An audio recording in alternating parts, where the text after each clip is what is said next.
Have you ever realized how the very language people use to guard something can often lead to its downfall? Consider Caiphas, the high priest. He believed that sacrificing one man, Jesus, was essential to save the entire nation. Yet in 70 AD, the Romans came and devastated Jerusalem. The temple, reduced to ruins, the nation, dispersed far and wide.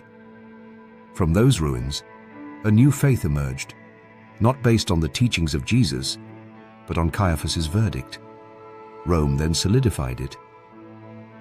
From that destruction, a new faith was born, rooted not in Jesus' messages, but in Caiaphas's decision, later embraced by Rome. Exercise caution in your judgments. Caiaphas believed he was safeguarding all that mattered, yet his words spawned a legacy he never anticipated. Only the Spirit brings true life. Judgment merely postpones what's meant to fall.